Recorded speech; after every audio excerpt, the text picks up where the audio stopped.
Okay, so good morning everyone once again.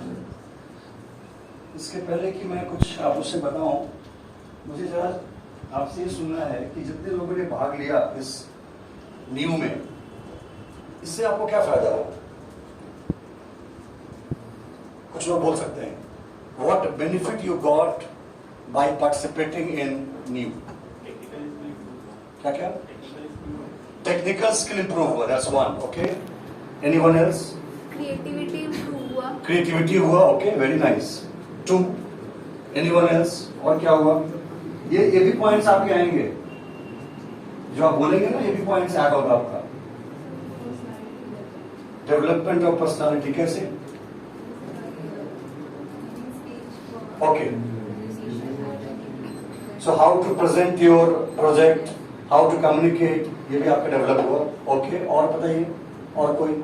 New learning skill. Okay, new learning skill, कुछ आपने नया सीखा, leak से हट करके सीखा। ओके, और कोई? Some different points. जिन लोगों ने पार्टिसिपेट नहीं किया वो लोग बोल सकते हैं कि हमने क्या लूज किया। नहीं, कुछ लूज नहीं किया आप लोगों ने। ओके, और कोई पॉइंट किसी के पास? Okay, fine. सो जैसे सर ने मुझे बोला कि ये new, I think this is my third time in new, third time इसमें आ रहा हूँ कि सर आपको वापस मंडे को आना है, बच्चे ने बनाया है। तो आई वॉज थिंकिंग कि मैं आप लोगों से क्या बोलूं कि कैसे ये न्यू आपके लिए फायदेमंद है। बिकॉज आप देखेंगे बहुत सारे इंस्टीट्यूट्स हमारे पास हैं, कोचिंग इंस्टीट्यूट्स हमारे शहर में, लेकिन ऐसा प्रैक्टिकल बेस्ड आपको कहीं और नहीं मिलता। जीरो है, ऑलमोस्ट जीरो है।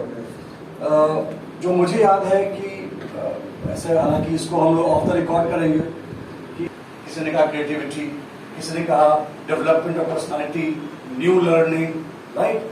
आपने उस सब को लॉस कर दिया, और जो पर्पस था शिक्षा का, वो क्या पर्पस था, उसको हम कहीं ना कहीं अपने लाइफ में इस्तेमाल कर सकते हैं, है कि नहीं। हमने फिजिक्स पढ़ लिया, but I can't use physics in my life या in the life of others, वो पढ़ाई किसी काम की नहीं है। सो तीन चीजें बड़ी इंपॉर्टेंट है आपके लिए। We call it ask, ASK। Attitude is A, S is skill and K is knowledge. आप यहाँ पर क्यों आ रहे हैं इस पॉइंट में? क्या गेन करने आ रहे हैं? नॉलेज गेन करने आ रहे हैं। फिर आप उस नॉलेज का क्या करेंगे? उसको आपको स्किल में कन्वर्ट करना पड़ेगा। शायद जब आप जाएंगे इंजीनियरिंग कॉलेज में जाएंगे या फिर आप मेडिकल में जाएंगे, वहां पर जो भी आप पढ़ेंगे उसको कहीं ना कहीं आपको अप्लाई करने का मौका मिलेगा, और जितना आप बेस्ट अपने नॉलेज को स्किल में कन्वर्ट कर पाएंगे उतनी ज्यादा आपकी पूछ होगी। आप लोग वॉच कर रहे हैं शार्क टैंक, शार्क टैंक वाला क्या कर रहे हैं, जो भी वहां पर लोग आ रहे हैं वो क्या कर रहे हैं, वो देखते हैं कि समाज में कहाँ कहाँ गैप्स है, कहाँ कहाँ ऐसा कुछ चीज है जो कि अभी तक किसी ने नहीं किया है, और उसको कैसे वो अपने उस नॉलेज को प्रैक्टिकली उसमें चेंज कर रहे हैं। एक से एग्जाम्पल है शार्क टैंक, राइट। लड़के आते हैं और 4 करोड़ 5 करोड़ 10 करोड़ ऐसे ही चले जाते हैं, because that's going to change the way we are living. Okay, तो सिर्फ पढ़ाई अपने आप में कंप्लीट नहीं है, आपको पढ़ते पढ़ते सोचना पड़ेगा कि भाई इस कॉन्सेप्ट का, इस चैप्टर का लाइफ में कहां पर क्या इस्तेमाल। साइंटिस्ट में और एक कॉमन मैन में क्या अंतर है? साइंटिस्ट जो पढ़ा उसको उन्होंने कुछ उससे करने का प्रयास किया, राइट, क्रिएटिविटी, कुछ नया किया उन्होंने। So I was just going through कि जो स्किल्स हमारे समय में थे, राइट, और अभी के स्किल्स में कितना अंतर आ गया है। आपको मालूम है अभी AI has become very powerful. Chat GPT कितने लोगों ने यूज कर लिया है? हाँ, चैट जीपीटी थोड़ा ठीक से आप बता कीजिए। 1 2 3 4 5 5-6 लोगों ने चैट जीपीटी यूज कर लिया है। तो अब ऐसा समझ में आ रहा है कि आगे हमें कुछ करना ही नहीं पड़ेगा। आप कमांड देंगे और आपका कमांड फुलफिल हो जाएगा। अगर आप देखेंगे कि human resource versus robots, AI tools, तो आप पाएंगे धीरे धीरे ह्यूमंस जो है वो जॉब मार्केट से पीछे हट रहे हैं और AI और रोबोट्स वहां पर चले जा रहे हैं। ठीक है, अभी तक क्या था, एक सिक्योरिटी गार्ड खड़ा था किसी कंपनी के गेट पर, अब उसकी आवश्यकता नहीं है। बायोमेट्रिक मशीन है, सेंसर है, आप जाके अपना फिंगर वहां दिखाएंगे, आप इन कर जाएंगे। अगर आपका फिंगर मैच नहीं करेगा तो आपको इन करने नहीं देगा। तो ये एक बहुत बड़ा एडवांटेज है हमारे लिए, लेकिन आप लोगों के लिए जो कि आगे चल करके अब इस देश को संभालने वाले हैं, आप लोग जॉब करने वाले हैं, आपके लिए एक अलार्म भी है। क्या अलार्म है? कि ऐसा कोई भी काम जो एआई कर सकता है या रोबोट्स कर सकते हैं, अगर आपको वही काम आता है तो क्या होगा? आपको जॉब नहीं मिलेगा। लाइक ड्राइवर्स, जितने भी ड्राइवर्स हैं, maybe I don't know 10 years 20 years, but they will become jobless. क्यों बन जाएंगे jobless? Because driverless cars are coming, सबको मालूम आ चुका है ऑलरेडी। जितने भी ये डिलीवरी बॉयज हैं, they will be replaced. Why? क्या आ गया है? ड्रोन आ गया है, right? It will replace all the delivery boys. Doctors are getting replaced. क्यों? Because robot is doing surgery. वो ज्यादा प्रिसाइज है, ज्यादा बढ़िया है। यानी कि अगर कोई भी काम जो रोबोट कर सकता है, मैं उस काम को करने के लिए अपने को तैयार कर रहा हूं, मतलब मेरा जॉब क्या है? खतरे में। It is also applicable for teachers, हमारे लिए भी है, उनके लिए भी है। आप देख रहे हैं आपके शहर में क्या क्या आ रहा है? अन अकेडमी आ रहा है, फ्लिक्स वाला आ रहा है, राइट? बाइजूस भी आ चुका है। वो क्या करेंगे? एक सिस्टम के माध्यम से, अलग पांडे कहाँ बैठा हुआ होगा पता नहीं, बॉम्बे दिल्ली में बैठा होगा, वहां से आप उसको देखेंगे। तो हमें क्या, हमारे लिए चले जाए ना। खान सर वहां बैठे बैठे पटना में कितने लाखों करोड़ों को पढ़ा रहे हैं। तो हम सबको ऐसा क्या करना पड़ेगा ताकि हमारी जॉब जाए नहीं, हमारी मार्केट में जो पॉपुलैरिटी है वो बनी रहे। कोई आंसर करेगा इसको? इस एआई को काउंटर करने के लिए हमें क्या करना पड़ेगा? सो आप बहुत मुश्किल है। आप मेरे ख्याल से रोबोट्स को और एआई को बीट करना बहुत टफ है। Infrastructure, again it needs capital. कुछ नया करना पड़ेगा, कुछ अलग करना पड़ेगा। तो रोबोट्स और एआई ऐसा क्या नहीं कर सकता है जो हम सब कर सकते हैं? फीलिंग्स। उसके पास इमोशंस नहीं है। यानी कि अगर रोबोट ने सर्जरी परफॉर्म किया और जो मरीज है, पेशेंट है, थोड़ा सा दुखी है, परेशान है, तो वो उसके पास आकर कंधे पे हाथ रखेगा, अरे डोंट वरी, तुम ठीक हो जाओगे। ये काम कौन कर सकता है? ह्यूमन कर सकता है। यानी जो मुझे समझ में आ रहा है वो ये आ रहा है कि धीरे धीरे हम लोगों को ह्यूमन से, अपने आसपास के लोगों से अपने को अटैच करना पड़ेगा। और हो क्या रहा है? हो रहा है उल्टा। हमारे हाथ में एक फोन है, फिर घर में मम्मी है नहीं है, पापा है नहीं है, भाई बहन है नहीं है, हमको उससे कोई मतलब नहीं है कि नहीं? अगर मैं रूम में चला जाऊं अपने फोन को लेकर के, फिर I require anyone? I don't require anyone. एक बार मैंने शॉर्ट्स रील्स पे काम करना शुरू किया, 1 घंटा 2 घंटा 3 घंटा कैसे बीतेगा कुछ समझ में नहीं आता। और यही जो है, this is going to become a disaster. जहां मैं चाहता हूं कि आप लोग काम करना शुरू करें, यानी आपको इसको थोड़ी देर के लिए हटाना पड़ेगा और ह्यूमन इमोशंस पे आपको काम करना है। ठीक है? मैंने एक न्यूज पढ़ रहा था मैं कि आने वाले समय में कौन से टॉप 10 स्किल्स ये जो भी एम्प्लॉयर्स हैं वो ढूंढ रहे हैं। और आपको बताऊं, जो पहला ये वर्ल्ड इकोनॉमिक फोरम का एक टॉप 10 स्किल्स है जो कि मैं पढ़ता हूं आपको।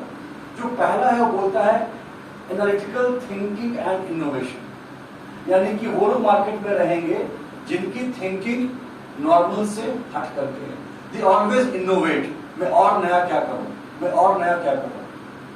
तो आप जिस भी जॉब में जाएं, जिस कंपनी में काम करें, अभी से आपके दिमाग में क्या होना चाहिए? इनोवेशन। कि जो भी प्रॉब्लम्स हमारे आसपास में है, कैसे हम उसको दूर कर सकते हैं। ठीक है? That's a number 1 skill. यानी कि अगर मैं रोड पे जा रहा हूं और ट्रैफिक जैम है, कचरा है, प्रॉब्लम्स है, जो प्रॉब्लम दिखता है कहीं ना कहीं मेरा दिमाग बोलता है कि ये प्रॉब्लम तो है, but how I can solve it. हो सकता है अभी हमारे पास वो रिसोर्स, वो कैलिबर नहीं है, but may be in future if I have that skill of thinking, I can do wonders. आज से एक काम क्या करना शुरू करेंगे? जब भी कुछ प्रॉब्लम दिखेगा will start thinking on solutions, क्या इसका प्रॉब्लम, इसका कुछ सॉल्यूशन है क्या, राइट। सेकंड है active learning and learning strategies, यानी कि जो नॉर्मल आप पढ़ाई कर रहे हैं फिजिक्स केमिस्ट्री मैथ, उस पढ़ाई से काम नहीं चलेगा। You have to find out कि ये जो एक्टिव लर्निंग का मतलब क्या होता है कि whatever we are learning we should be able to implement और अप्लाई इट।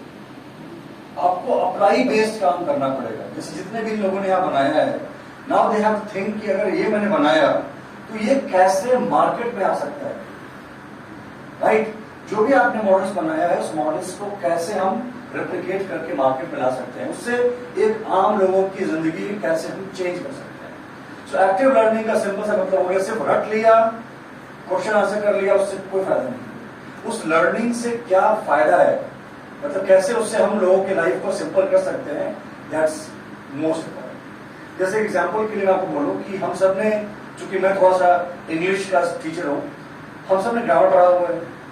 ग्रामर में हमने पढ़ा है noun, pronoun, verb, adjective, right. अगर मैं आपसे पूछूं कि ऑयल, OIL ऑयल, ये कौन सा पार्ट्स ऑफ स्पीच है, तो आप क्या बोलेंगे?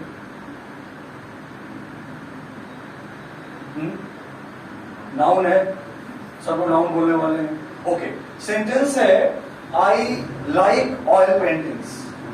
सेंटेंस क्या है? आई लाइक ऑयल पेंटिंग्स। इस सेंटेंस में ऑयल क्या है? एडजेक्टिव हो गया। यानी जो आपने पहले जो आंसर दिया था वो रॉन्ग था। आपको क्या आंसर बोला था? आपको आंसर बोलना था कि सर इसका हम इस्तेमाल कैसे करते हैं। अगर हम ऑयल का इस्तेमाल करेंगे, I want to purchase oil, तो नाउन हो जाएगा।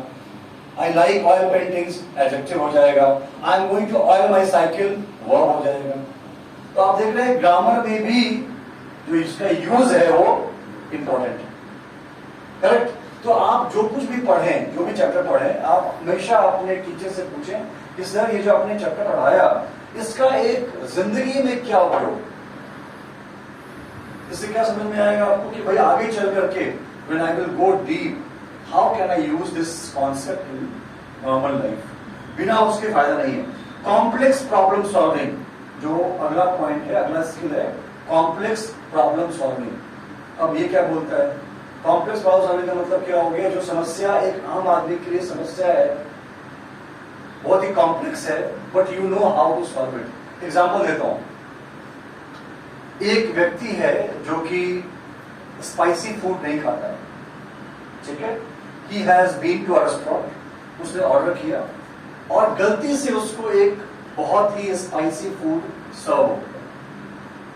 Now the moment he has started eating, उसको क्या लगेगी? मिर्ची लगेगी, स्पाइस लगेगा उसको, वो चिल्ला रहा है। अब जो लोग उसको सर्व कर रहे हैं, how they are going to solve this problem? एक आदमी है जो कि स्पाइसी फूड नहीं खाता है, उसको सर्व हो गया, अब वो मिर्च से, स्पाइस से चिल्ला रहा है, हाउ टू सॉल्व इट? ठंडा पानी देंगे, और क्या कर सकते हैं? मीठा खाने को देंगे, राइट, और क्या कर सकते हैं? हाँ, उससे अप्रोजाइज करेंगे, अच्छा बिहेवियर रखेंगे, राइट। यानी कि अगर हमें कुछ प्रॉब्लम मिलता है तो हमारे दिमाग को तुरंत अलर्ट होना है, कैसे इस प्रॉब्लम को हम सॉल्व कर सकते हैं। और ये तभी होगा when you have human connections. एक वर्ड है इंग्लिश में, उसको हम बोलते हैं एम्पैथी। एक सिंपैथी है, एक एम्पैथी है, दोनों में क्या अंतर है? Sympathy, empathy.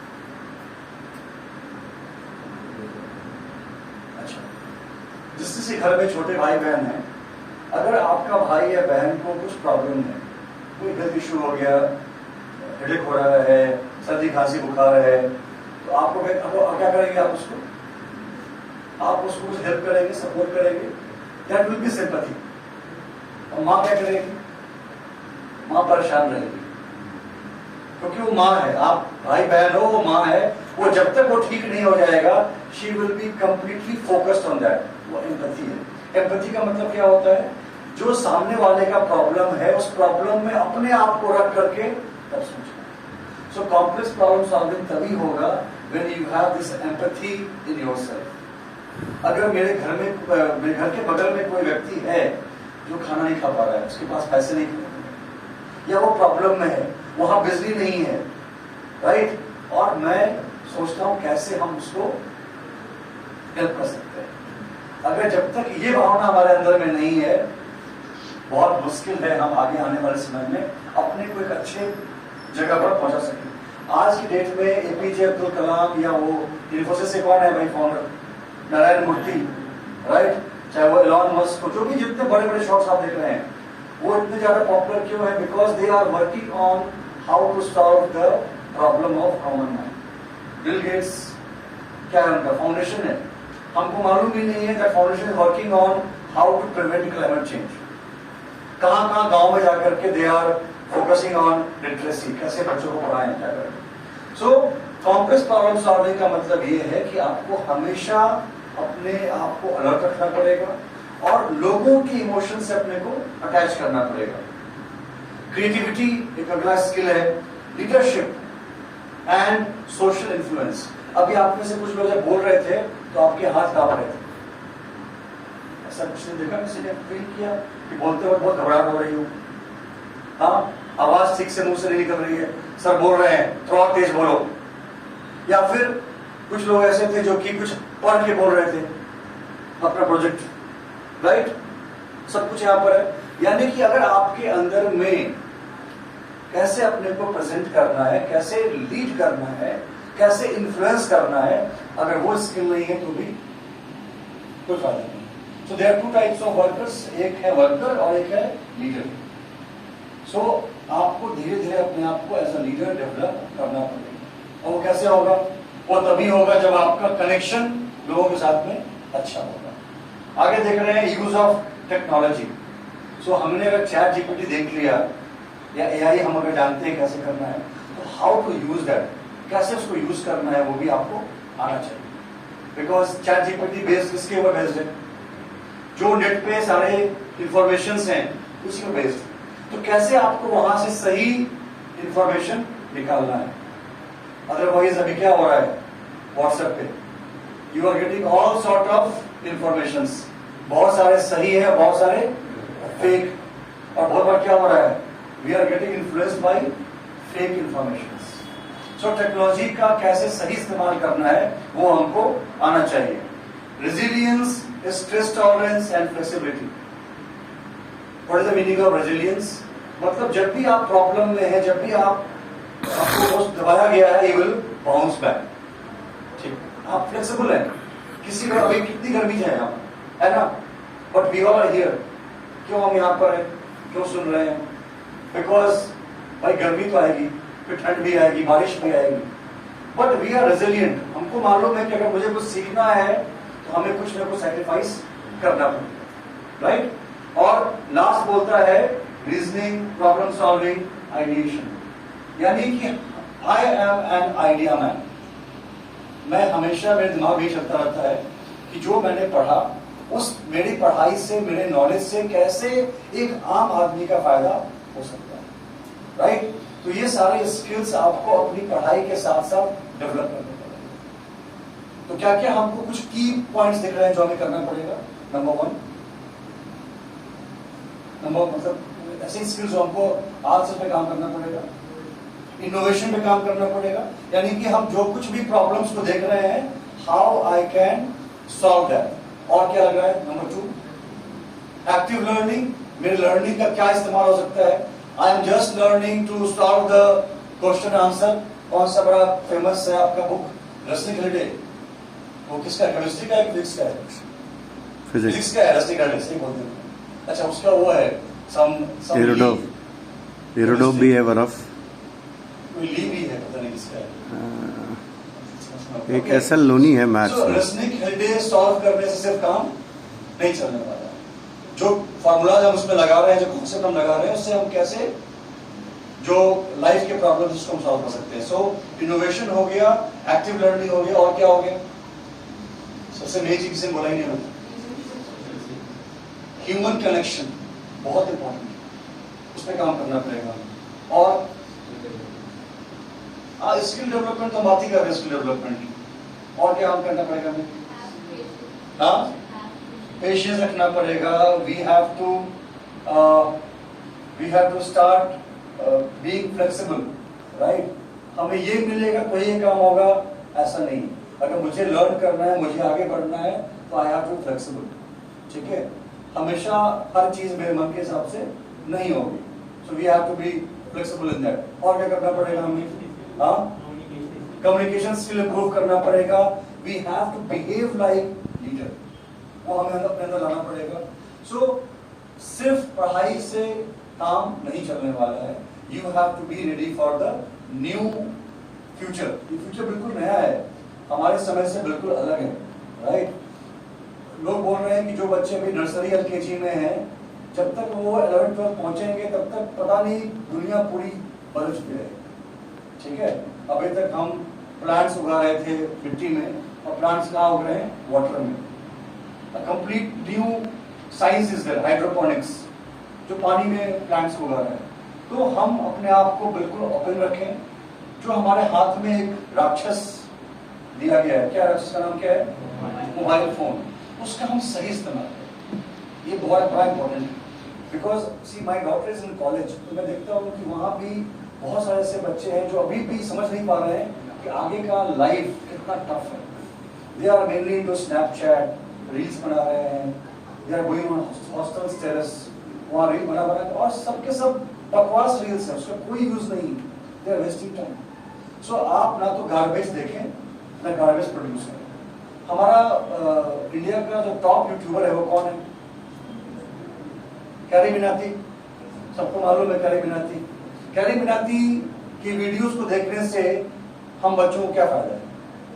कोई फायदा नहीं है, but he is number 1। Why? Because of youth only. कोई 48-50 इयर्स का लोग बैठ के उसको नहीं देख रहे हैं, बिकॉज वो सेंसलेस है, कुछ नहीं है। इसका मतलब कि कहीं ना कहीं यूथ जो है वो डिस्ट्रैक्ट हो रहा है। आप देखेंगे जो रील्स एंड शॉर्ट्स हैं वो कैसे बन रहे हैं? मैक्सिमम कॉमेडी है, प्रैंक है, बकवास है बिल्कुल भी। तो मेरा ये मानना है कि अगर आप लोग चेंज नहीं करेंगे तब तक कोई चेंज नहीं है। अगर आप उसको देखेंगे तो क्या होगा? वो बनाएंगे फिर। सो आप अपने समय का, आप अपने ताकत का सही इस्तेमाल कीजिए, right? Do not make Carry Minati your role model, make Sandeep Maheshwari your role model, make technical Guruji your role model, जो अच्छा काम कर रहे हैं, जिनकी वीडियोस को देख करके कुछ नया सीखने को मिलता है। फाइन। सो जो भी आपने नॉलेज गेन किया उसको आपको स्किल में कन्वर्ट करना है। एक तो मैंने आपसे जो बताया 20 स्किल्स, वो सारे सॉफ्ट स्किल्स हैं, और एक आपका है टेक्निकल स्किल, मतलब जो मैंने पढ़ा उससे मैं कैसे काम करूंगा। एग्जाम्पल देता हूं मैं, डॉक्टर ने एमबीबीएस की पढ़ाई की, उस पढ़ाई से वो क्या करेगा? या तो मेडिसिन सब्सक्राइब करेगा या फिर सर्जरी करेगा। That's technical skill, how to cure the patient. और दूसरा क्या है? सॉफ्ट स्किल है, how to lead my team, how to communicate well, how to show my empathy to my patients. So आपको ये दोनों टेक्निकल स्किल और सॉफ्ट स्किल दोनों पे काम करना पड़ेगा, तभी आपके नॉलेज का सही इस्तेमाल हो सकता है, right? So knowledge and skill दोनों आपस में जुड़े हुए हैं। जब तक हम नॉलेज को सही ढंग से स्किल में कन्वर्ट नहीं करेंगे तब तक उस नॉलेज का कोई फायदा नहीं है। अब इन दोनों के बीच में एक पॉइंट और लास्ट पॉइंट है, that is A for attitude. ये स्किल आपको समझ में आ गया? Technical skill and soft skill. Technical है कि मुझे अपने नॉलेज से काम कैसे करना है, और सॉफ्ट क्या है कि मुझे अपने काम को करते करते जो हमारी टीम है, जो मेरा एनवायरनमेंट है, उसको कैसे हमें टेक केयर करना है, राइट? अपने दिमाग से कैसे लोगों के लाइफ को टच करना है, that's soft skill and technical skill. Knowledge आपको समझ में आ गया, कंप्लीट थियरी। एटीट्यूड क्या है कि आप सब लोग यहाँ पढ़ रहे हैं फिजिक्स, क्या आप सब लोगों की रैंकिंग सेम आने वाली है? जो भी आप लोग मेडिकल वाले हो या फिर आप लोग इंजीनियरिंग वाले हो, सबकी रैंकिंग सेम आएगी? नहीं आएगी। बट क्या सर आप लोग को अलग अलग पढ़ाते हैं क्या? आपको अलग, इनको अलग, तो फिर रैंकिंग अलग अलग क्यों आती है? यानी कि फोकस अलग अलग है। जब आप घर से मॉर्निंग निकलते होंगे 6:30, 6:45 क्लास के लिए, तो एक सोच के निकलता होगा कि मैंने जो सर पढ़ाने वाले हैं मैंने वो पहले से पढ़ा हुआ है, मुझे उनसे क्या पूछना है, मैंने ऑलरेडी प्रॉब्लम सॉल्व किए हुए हैं, जो बहुत टफ सवाल है वो पूछना है उनसे। मतलब he is coming to physics point and he is not on the mercy of sir. और दूसरा क्या होगा कि मैं आऊंगा, जो सर पढ़ाएंगे वो पढ़ लूंगा। दो तरह के स्टूडेंट्स होते हैं ना, आप क्लास में आप देखेंगे। एक होता है कि मुझे कुछ मालूम नहीं है, जो सर पढ़ाएंगे नोट कर लिया, सब कुछ नोट कर लिया, दैट्स इट। और एक होता है कि नहीं, मुझे क्या पढ़ना है वो मुझे मालूम। तो आपको ये अपने आप से पूछना पड़ेगा कि आप किस कैटेगरी में आते हैं। एक ऐसे कैटेगरी में आते हैं जहां सर परेशान है, बाप रे बाप, वापस आज आया है, आज पता नहीं क्या क्या पूछने वाला है, पहले से ही पूरा पढ़ करके आ रहा है। और एक है जहां सबको मालूम है कोई दिक्कत नहीं है भाई, जितना मैं बता दूंगा वो उतना ही डाइजेस्ट नहीं कर पाएगा। ठीक है, सो आपको किस कैटेगरी में आना है, आपको कहाँ जाना है, कैसे करना है, ये डिपेंड करता है आपके एटीट्यूड पर कि मुझे अपनी लाइफ से क्या हासिल करना है। अगर ये मुझे नहीं मालूम तो क्या हो जाएगा? अगर मुझे अपनी लाइफ से क्या हासिल करना है ये अगर मुझे नहीं मालूम तो क्या होगा? माई लाइफ इज लाइक अ, उसको बोलते हैं पतवार रहित नौका, देयर इज नो सेल। अगर नाव में पतवार न रहे, सेल न रहे तो क्या होगा? नहीं, या तो एक ही जगह रहेगी या फिर लहरों के सहारे कहीं भी ड्रिफ्ट कर जाएगी वो, उसका अपना कोई रूट नहीं है, कोई लक्ष्य नहीं। सो प्लीज फाइंड आउट कि आपको लाइफ में क्या करना है, राइट? जब तक ये समझ में नहीं आएगा, ये सब पढ़ाई करना सब बेकार है, राइट? जितने लोगों ने सिर्फ ये प्रोजेक्ट इसलिए किया कि सर ने पुश किया था मेरे को, सर ने पुश किया होगा ना? नहीं, बिना पुश किए सब बनाया है। अगर आप ये काम इसलिए कर रहे थे कि हमें कुछ नया एक्सपीरियंस मिलेगा, वंडरफुल, पर सर के बोलने से कर रहे हैं या फिर एक भाग लेना, कुछ तो बना के रख दो, तो दिक्कत है। ठीक है, सो हम क्या करेंगे? अपने एटीट्यूड को सही करेंगे। लाइफ से क्या मुझे लेना है, ये who will decide? I will decide। मेरा हर दिन 24 घंटा कैसे बीतने वाला है, who will decide? I will decide। I will decide in advance। हर दिन रात को अगले दिन की पूरी कार्रवाई प्लान हो जानी चाहिए। सुबह कब उठना है, रात को कब सोना है, और बीच में क्या करना है। ठीक है, so have a nice attitude, then you will get nice knowledge, and if you have the nice knowledge you can get both soft skill and technical skill, hard skill, right? दोनों नाम उसके hard skill, right? तो I want all of you कि आप जब यहाँ से बाहर निकलें, आप अपने कॉलेज में जाएं, और जब आप वापस इस शहर में आए, सर से मिलने आए या कहीं आपकी गलती से मेरे से मुलाकात हो जाए, तो आपको देखने के बाद हमें लगे कि भाई हमें गर्व है कि हम कभी इन बच्चों के को हमने पढ़ाया या उनसे हमने इंटरेक्ट किया, राइट? आप सब एक एक वैसे बनने चाहिए, तब जाकर के इस अलग तरह के पढ़ाने का सर का कुछ फायदा होने वाला है। ठीक है, सो आई होप आप आज जाएंगे घर पे और अपने पूरे रूटीन को आप चेक करेंगे कि कहाँ कहाँ आपसे गलतियां हो रही हैं, कहाँ कहाँ आपका समय और एनर्जी लीक हो रहा है, उस लीक को बंद करेंगे और पूरे फोकस से काम करेंगे। बिकॉज ये जो 9th से 12th का जो समय है, 4 years, आइदर मेक इट और ब्रेक इट। इसके बाद कुछ नहीं होना है। कॉलेज में आपके पास इतना प्रेशर है, चाहे आप मेडिकल में है चाहे इंजीनियरिंग में है, कि बहुत कुछ आपके पास समय नहीं है। अभी का समय आपके पास में है अपने कम से कम बिहेवियर को, एटीट्यूड को ठीक करने का, कर लीजिए, right? And thanks to Aditya sir कि वो भले ही अभी तक, अच्छा आप देखो कितना है, ये जो चीजें करा रहे हैं अभी तक कोई कॉपी नहीं कर पाया। इससे क्या समझ में आता है, कॉपी क्यों नहीं कर पा रहे हो कोई? आप हर चीज कॉपी नहीं कर सकते क्योंकि आपकी जो नीयत है, आपका जो एटीट्यूड है, वो कॉपी करने वाली चीज नहीं है। क्योंकि उनके दिमाग में है कि मैं हमेशा प्रैक्टिकल बेस्ड पढ़ाऊंगा, वो इनबिल्ट है, तो आएगा ही आएगा। बाकी लोग क्या करेंगे, अगर इनका देखा देखी कॉपी करेंगे भी, शुरू करेंगे, लेकिन लंबे समय तक उसको सस्टेन नहीं करेंगे। सो आपको क्या करना पड़ेगा, ये सारी जो चीजें हैं ये आपको अपने कैरेक्टर में इनबिल्ट करनी पड़ेगी। अगर मुझे सच बोलना है, कॉपी करके नहीं हो सकता है, it has to be inbuilt. If I am punctual, it has to be inbuilt. जब मैं घर से निकला उस समय 7:10 हो रहा था। आई टोल्ड हिम कि 7:15 में पहुंच जाऊंगा, तो मुझे कहा कि मैं कुछ भी कर लूं, आई विल रीच बाय 7:20, 7:25। मैंने उनको मैसेज किया, on the way I will reach by 7:20, 7:25। मैंने बोला था इन लोगों को 7:25 तक आएंगे। मुझे बिल्कुल भी और लगेगा अगर he is waiting for me at 7:15 और उनको नहीं मालूम है कि मैं कब पहुंच रहा हूँ। सो आपको ये सारे के सारे जो भी अच्छी चीजें हैं ना, आपको अपने अंदर इनबिल्ट करना पड़ेगा। ये कॉपी करने की चीज नहीं है, आपको हर दिन करना पड़ेगा, ठीक है। और बाकी आप IIT मेडिकल क्रैक करें ना करें, I wish all of you कि आप एक अच्छे इंसान बने, आपसे आपकी फैमिली को, आपके समाज को, आपकी कॉलोनी को फायदा पहुंचता हो। आपसे मिलने के बाद लोग बोलते हों कि बस this was the student, this was the boy और girl which I was looking for. आपसे मिलने के बाद, बात करने के बाद मन में आता हो कि काश मेरे फैमिली के बच्चे भी ऐसे होते, राइट। ये सब अपने आप चेंज करेंगे, बाकी तो पढ़ाई लिखाई आप कर लेंगे, अच्छे कर लेंगे। So once again thank you very much, आप लोगों ने बड़े मेहनत से काम किया। आई एम सो हैप्पी, सुबह सुबह उठ करके यहाँ पे आना, इस पसीने में आपसे बात करना, I think it's a privilege for me also. Thank you very much, thank you very much.